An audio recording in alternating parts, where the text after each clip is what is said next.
Isang pagpalang araw po muli sa inyong lahat na mga sumusubaybay sa vlog pong ito. At sa umagang ito, tayo po ay makakapakinig muli ng salita ng Diyos upang tayo po ay ma-encourage. Dahil po unang araw po muli ng linggo na kung saan kailangan po natin ng kalakasan na nagmumula sa Diyos.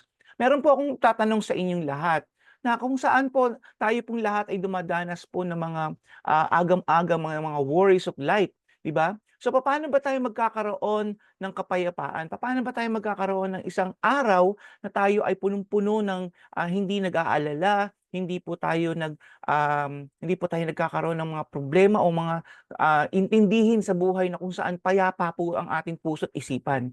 So gusto ko pong basahin sa inyo sa umagang ito pong Philippians 4 verse 11 to 13 po. Sabi dito, I have learned to be satisfied with the things that I have and with everything that happens. I know how to live when I am poor, and I know how to live when I have plenty. I have learned the secret of being happy at any time in everything that happens. I can do all things through Christ because He gives me strength. So dito sinabi po ng ating pong writer, si Paul po, sabi niya, I have learned to be satisfied with all things that I have and with everything that happens. So kailangan matuto daw po tayong magkaroon po ng satisfaction sa buhay. So paano ba tayo magkakaroon ng satisfaction? Paano ba tayo hindi magwo-worry? Paano ba tayo magkakaroon ng peace sa buhay po natin?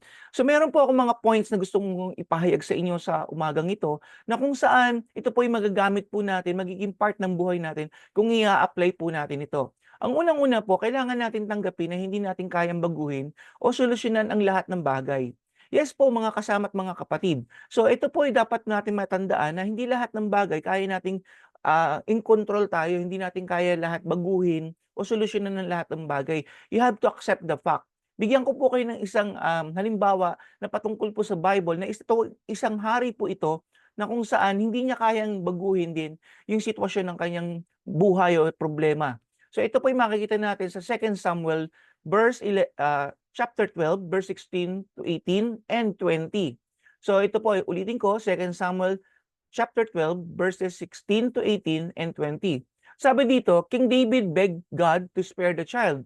Kasi po yung kanyang asawa ay mayroon po siyang asawa tapos nagkaanak po siya doon at ito pong anak po niya ay nagkaroon ng karamdaman. So sabi dito, David begged God to spare the child. He went without food and lay all night on the bare ground. So di raw siya kumain, nandun lang siya sa simento o sa ground, doon lang siya nakahiga. The elders of his household pleaded with him to get up and eat with them. But he refused. Then then on the seventh day, the child died. So napakasakit 'di ba na ikaw ay nagpe-pray pero yung mga pinapanalangin mo hindi sinasagot ng Panginoon or yung ine-expect mong sagot ng Panginoon kagaya po ni King David dito na kung saan ang kanyang anak dapat gumaling kasi yun ang plea niya, yun ang panalangin niya sa Diyos. Pero on the seventh day daw, sabi doon, namatay. So in verse 20, sabi dito, Then David got up from the ground, washed himself, put on lotions, and changed his clothes. He went to the tabernacle and worshiped the Lord. After that, he returned to the palace and was served food and ate.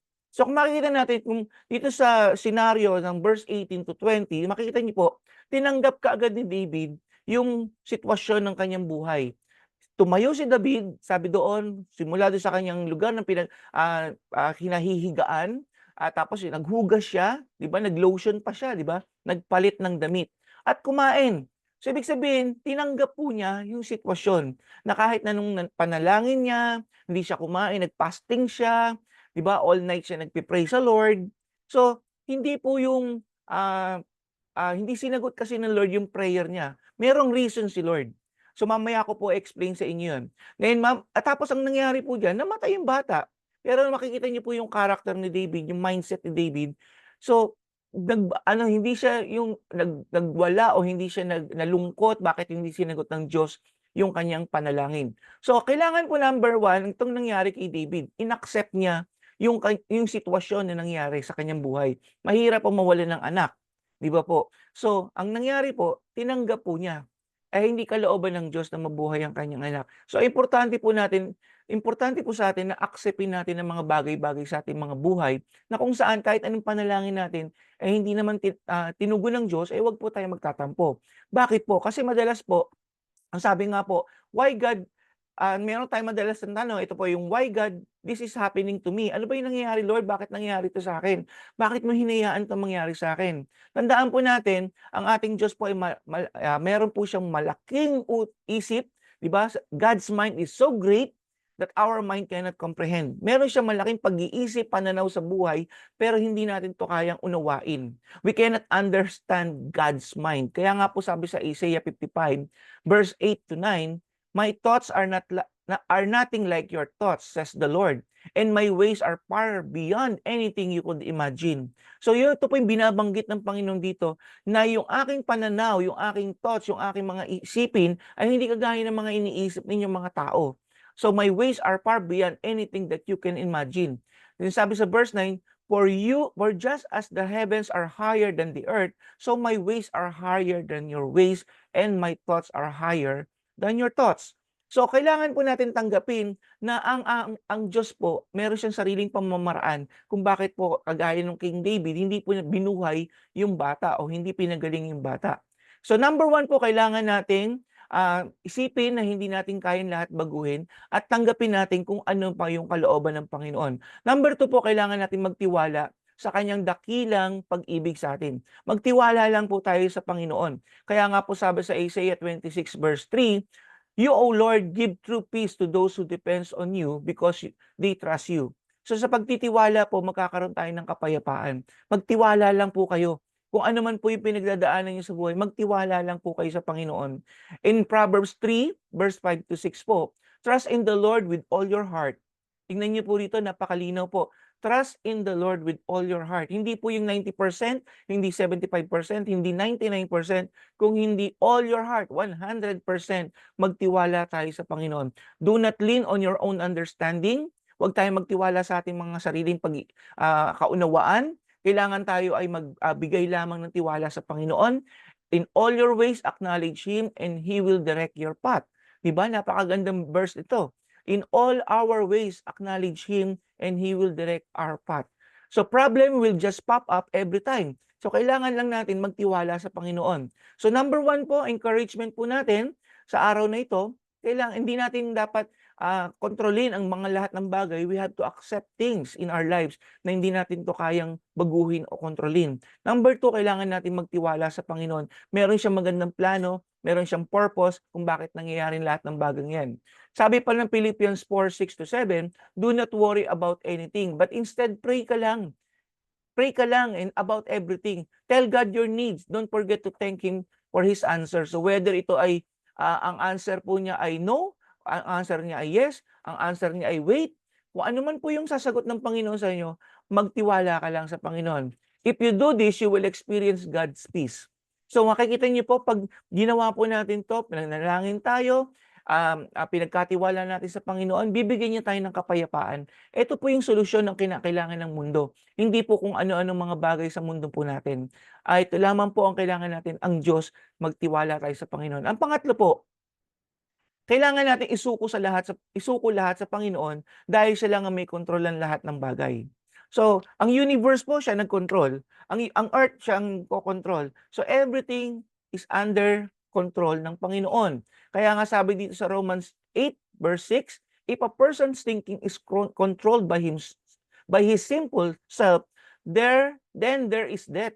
Pag tayo daw po'y kontrolado ng ating mga sariling makasalanang buhay, nandun ang kamatayan. But if his thinking is controlled by the Spirit, there is life and peace. So napakaganda na pag meron pong spirito, meron pong kapayapaan.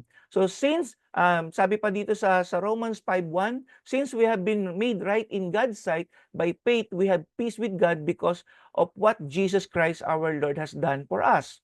So kapatid, mga sumusubaybay po sa vlog na pong ito, 3 bagay lamang po ang ating isipin sa araw pong ito, na para magkaroon tayo ng kapayapaan sa ating buhay, kailangan natin tanggapin na hindi natin kayang lahat ng bagay. Kailangan magtiwala tayo sa Diyos, pangalawa po yan, at kailangan isipin natin na ang Diyos ang may kontrol ng lahat ng bagay. So kapatid, I hope na ikaw ay nabigyan kita ng encourage sa umagang ito sa salita ng Panginoon, na kung saan ang ating mundo po ay ginagalawan natin ay puro po parang puro worries na lang tayo. Ano mangyayari sa'kin ngayong araw ng Lunes, ano mangyayari sa'kin sa araw ng Martes, 'di ba? Ano yung kailangan kong ganiyang mga bagay. Napakarami pong isipin. Pero kapatid, tandaan po ninyo, si Lord po, kontrolado niyan lahat ng bagay. Magtiwala ka lang sa kanya at magkakaroon ka ng kapayapaan. Tayo po'y manalangin. Maraming salamat po, Ama, sa inyo pong mga tinuturo po sa amin sa araw-araw. Maraming salamat, Panginoon, na gusto mo magkaroon kami ng kapayapaan. Nawa, Panginoon, ng lahat ng sumusubaybay sa vlog na ito, O Diyos, ay magkaroon po ng tunay na kapayapaan.